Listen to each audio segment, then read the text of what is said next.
예루살렘에 머물던 예수님이 제자들과 함께 다시 갈릴리로 올라가셨습니다.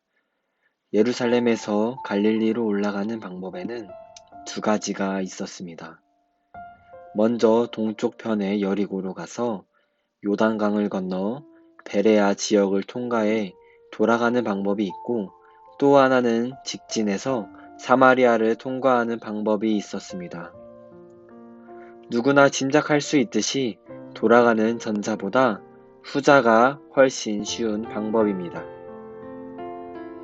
하지만 대부분의 유대인은 돌아가는 방법을 선택했습니다. 왜냐하면 사마리아인과 유대인은 서로 상종하지 않는 원수였기 때문이었습니다. 그런데 유대인인 예수님께서 무슨 연유에서인지 사마리아를 통과하는 길을 선택하십니다. 제자들은 원하든 원치 않든 일단 따라갑니다. 한참을 걸어 수가라는 마을에 이르렀을 때는 우리나라 시간으로 12시인 6시였습니다.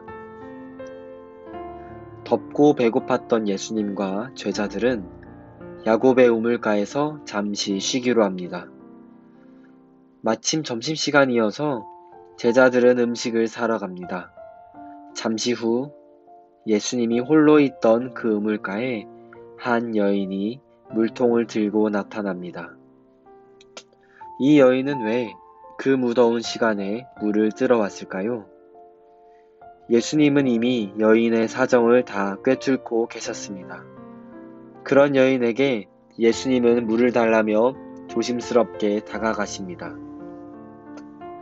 이야기를 이어가며 대화의 중심을 점점 영혼의 목마름으로 옮겨가십니다.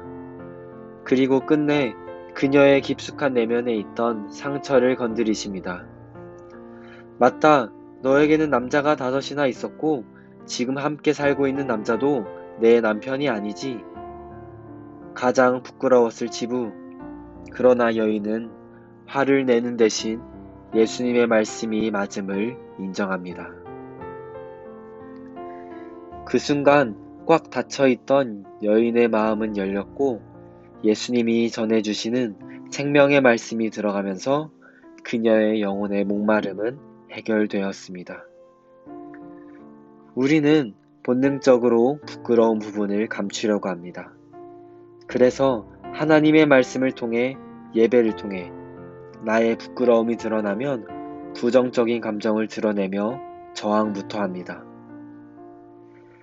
그러나 우리의 모든 것을 아시는 하나님 앞에 솔직해야 합니다. 있는 그대로의 모습을 낱낱이 보여드려야 합니다.